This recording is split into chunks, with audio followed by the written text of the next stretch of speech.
For this guy for Argenti, I'll be giving you his best relics, Lightcone's Teamcomp Rotations, and his pros and cons.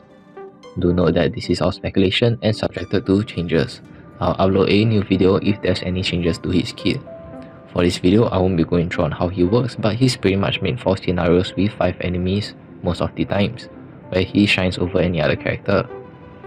For his required Ascension, trace materials, and skill priority, I'll just leave pictures down below as I do not want to drag the video.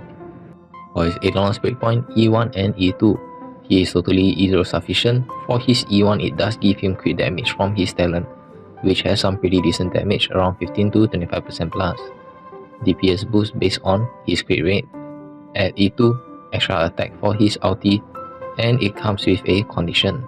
It will be a 15% damage increase for his ulti, but pretty bad for an E2. His E4 and E6 is just bad. For his best price to performance ratio, he's totally E0 sufficient. I actually recommend not to pull for his Eidolons or Essential Lightcone at all, but if you must, I recommend his E1 or Essential Lightcone. As for elucidation, we have a ton of really good Lightcones. Max price to performance ratio is both E1 plus Essential Lightcone with E2 at max. How to build Argenti? For his main stat, for the body you want crit damage. For the boots you want speed. Unless you have Bronya, you want to opt for attack percentage. Substat priority, speed till 134 or 135. After that, focus on crit rate till 40 to 50% and focus on crit damage, and lastly attack percentage. You don't need more than 135 speed. For crit rate, try not to go over 50%. You can have slightly lower crit rate as low as 45%, as Argenti has a ton of crit rate from his kit and wants to stack as much crit damage as possible. Overall, on how Argenti's stats should look like, you should aim for 50% crit rate with 160% crit damage, or 45% crit rate with 170% plus crit damage, and 2.5 attack for Argenti minimum. If you have Essential Lightcone, slightly lesser attack is fine. Personally, I don't recommend anything below 45% crit rate, as you don't want to miss a crit hit for his ulti especially. Though if you have his E3, you want to aim for 38% crit rate at max and focus more on crit damage and attack percentage. Onto his Relic Set, it's very straightforward. His best in slot will be 4-piece physical set. It gives out the highest DPS. You can also run 2-piece Musketeer with 2-piece champion set, but it will be weaker by 4%. 4-piece Quantum does work, which will be weaker by 3 to 8% if the enemy is weak to Quantum. Would be 8% as there aren't any enemies weak to both Quantum and physical. Another option will be 2-piece champion plus messenger for 0 speed substat needed, but you want at least double S tier stat on messenger. But if you have Bronya, you don't want to opt for this option. Will be weaker by 8 to 10%. Overall substat is the most important. And now for the Planar Ornament, main stat for the rope you want attack percentage only, and for the op, physical damage boost over attack percentage, as even with triple S tier substat plus 2-piece champion, is going to have no difference compared to an A tier elemental damage boost op, as Argenti doesn't have much physical boost from his traces. His best and only Planar Ornament set is the new set for the attack percentage and damage boost with sufficient speed, which is pretty easy to pull off. Another option you can opt for is Space Healing Station for the 24% attack boost, but you still want to run speed boost with this set, as hitting 120 speed without speed boost on Argenti is just too heavy, and his damage will fall off a lot unless you're running attack boost with Bronya. With either set running speed boosts, Space Healing Station does fall off by about 5 to 8%, but if you have got your substats already on Space Healing Station, you can certainly opt for it instead, since it won't affect you for clearing a run or not. Now for Argenti's Lightcone, I'll start from the worst to best. He has very straightforward Lightcones. I'll leave a graph later on the damage diff for the Lightcones. At last place, we have Breakfast S5. This Lightcone is godsend, as you can S5 it for free. Unfortunately, its damage is the lowest, but not by much compared to other Lightcones. At 4th place, we have Genius Repose S3 and above. Only use this Lightcone if it's S3 and above. With S5, you can expect up to 7% more damage compared to Breakfast S5, though Breakfast is more consistent, but also does rely on crit hits for higher damage.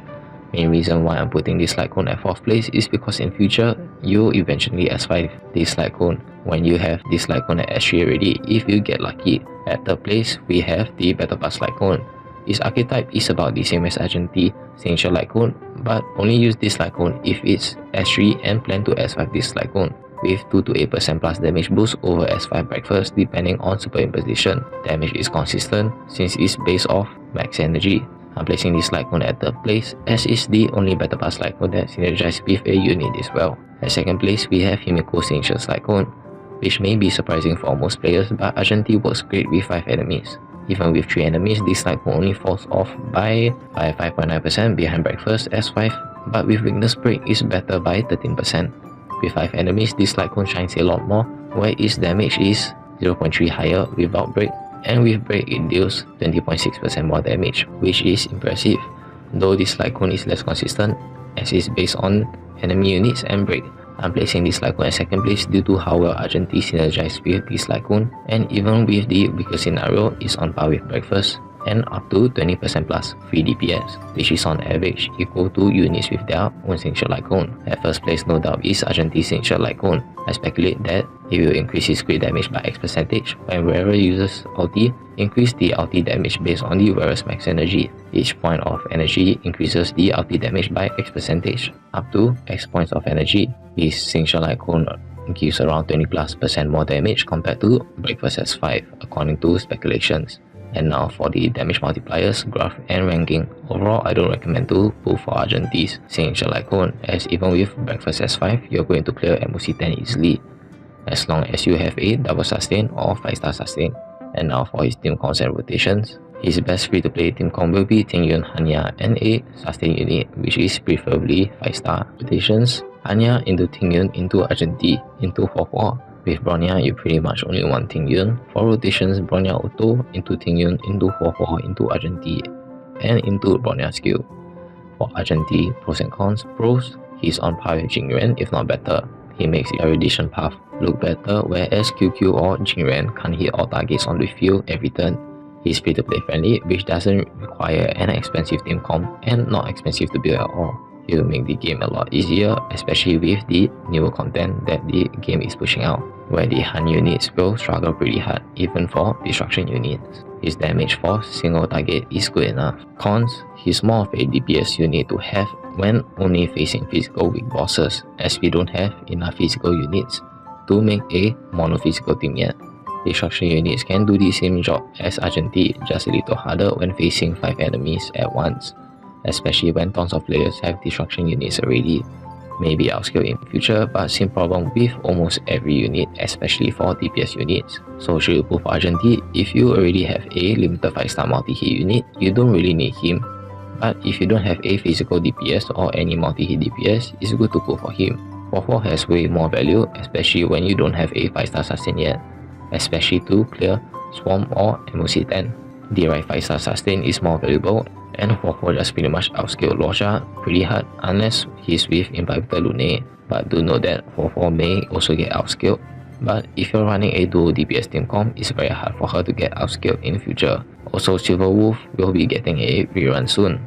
It may be better to skip Argenti, after all Silver Wolf will never get outscaled. Even if you don't have units to make a mono team, she's the best debuffer in the game, which can make a DPS pop off too. And that's it for this guide.